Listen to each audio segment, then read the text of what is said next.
मध्य प्रदेश बाल अधिकार संरक्षण आयोग की कार्यशाला मुख्यमंत्री डॉक्टर मोहन यादव, महिला एवं बाल विकास मंत्री निर्मला भूरिया और प्रदेश भर से आए बाल विकास विभाग के अधिकारी शामिल हुए।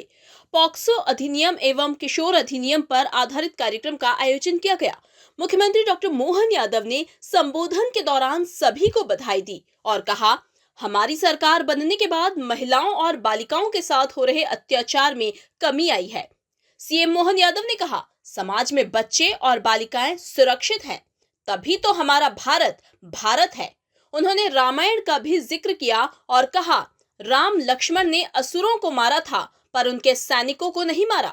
यद्यपि आपका आज का ये जो पूरा सत्र है, मैं विलंब से आया, इसकी क्षमा भी चाहता हूं और जल्दी जाने की आपसे अनुमति चाहता हूं। इसलिए मौर्य जी से मैंने इशारा किया, माननीय मंत्री जी से कहा कि माननीय मंत्री जी मेरे बात आप रहिएगा और इस पूरे विषय को ध्यान से सुनिए। ये बहुत गंभीर और अच्छा एक विषय है जिस विषय पे हमारा पूरा ध्यान है। मैं आज के इस अवसर पर मौर्य जी बहुत सुयोग्य अध्यक्ष हैं और आपने कई सारे विषय को धीरे धीरे करके हमारे बीच में ला करके संकेत में क्यों न हो उस तरफ आपने इशारा किया जिसकी आवश्यकता है।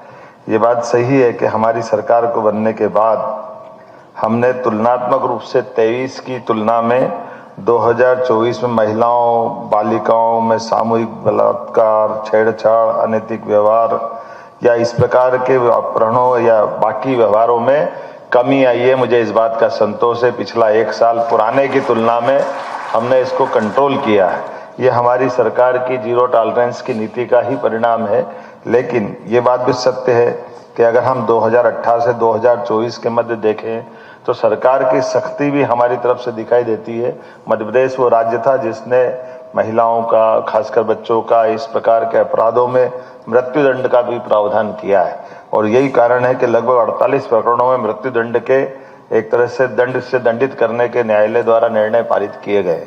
मैं आज के इस अवसर पर, चूंकि ये बात सही है कि हमारे पास में इसका बहुत व्यापक दायरा है और बहुत सारे आयाम हैं और बच्चों की अगर बात कहें तो जिस समाज में बच्चे, किशोर, बालिकाएं अगर सुरक्षित है तभी तो भारत का भविष्य है। कभी कभी हम कल्पना करें उस दौर की, मैं उस दुविधा को आज तक नहीं समझ पाया। 50 बार मेरे मन में प्रश्न आता, हो सकता आपके बारे में भी मन में प्रश्न होगा। हम कभी कल्पना करें कि भगवान श्री राम का वो दृश्य याद करें जब विश्वामित्र जी श्री राम और लक्ष्मण को मांगने आए थे, तो मुझे बताया गया कि उस समय की उनकी आयु शायद 11 से 13 वर्ष की थी। ऐसी कम आयु में भी भगवान दशरथ के समर्थशाली राज्य के अंदर भी राम और लक्ष्मण को मांग करके अत्याचारी असुरों का नाश करने के लिए विश्वामित्र जी ने सेना क्यों नहीं मांगी? विश्वामित्र जी ने दशरथ जी को कोई साथ नहीं लिया, उनने बालकों को ही क्यों लिया?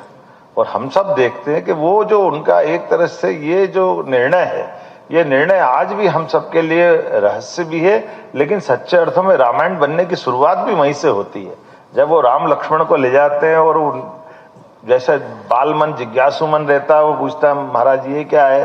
तो ये हड्डियों के ढेर है, ऋषि मुनियों को मार के और तमाम अत्याचार करके उनकी हड्डियों के ढेर बना दिए गए। तो जैसे जैसे उनको ये मालूम पड़ जाता है वैसे में सच्चे अर्थों में यथार्थ की जिंदगी से उनका परिचय होता जाता है। हम सब जानते हैं कि बाद में उनने पराक्रम के आदम तो पुरुषार्थी थे सही और उनने उस संकट को खत्म कर दिया। जब एक बार ये खत्म हुआ तो दूसरा तुरंत विश्वामित्र जी ने एक और अपना तरीका बता के उनको और पुरुषार्थ जगाने का प्रयास किया। अश्वमेघ यज्ञ हो रहा, सीता माता का स्वयंवर होने वाला है, चलो वहां चलते हैं। अब अपन केवल कल्पना करो कि वो गए कहाँ थे और पहुंच कहाँ गए, लेकिन ये दृष्टि समाज की, समाज के माध्यम से गुरु की। तो ये समाज की चेतना है कि समाज में उठने वाले प्रश्नों के समाधान के मार्ग खोजने का रास्ता कैसे मिलता है। ये रामायण हमको बताती है कि न केवल उस स्वयंवर में धनुष का जो भी हुआ वो तो आप सब जानते हैं, लेकिन सीता माता के वर्ण से भगवान श्री राम, लक्ष्मण और सीता माता एक दुनिया, एक नई प्रारंभ हुई और वो हमको इस तरह से एहसास कराती है कि सही दृष्टि सही व्यक्ति पे सही प्रकार से पड़ जाए तो कहां से कहां दुनिया पहुंच जाती है। और ऐसे में आज हमारे देश के अंदर भी यशस्वी प्रधानमंत्री के माध्यम से जब भारत के सभी क्षेत्रों में समान रूप से विकास के नए पैमाने बन रहे हैं और सच्चे अर्थों में तो ये हमारा स्वर्णिम समय भी है।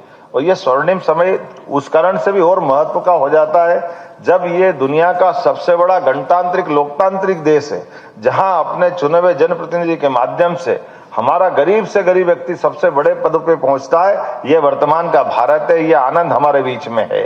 मैं मान के चलता हूं आज के समय में जब ये गणतांत्रिक देश में इस प्रकार की व्यवस्थाओं से जब अपने देश के बाहर के भी दुश्मनों से निपटने में समर्थन हमको न केवल समर्थ है बल्कि देश के अंदर की समस्याओं का भी समाधान हम करने के लिए तत्पर है। ऐसे में जब हम तुलनात्मक रूप से देखें तो समाज इन सारी व्यवस्थाओं के लिए, बालिकाओं के साथ होने वाले अन्याय का, बच्चों के साथ अन्याय होने वाली व्यवस्थाओं का, सरकार और समाज मिलकर के जागृति लाए।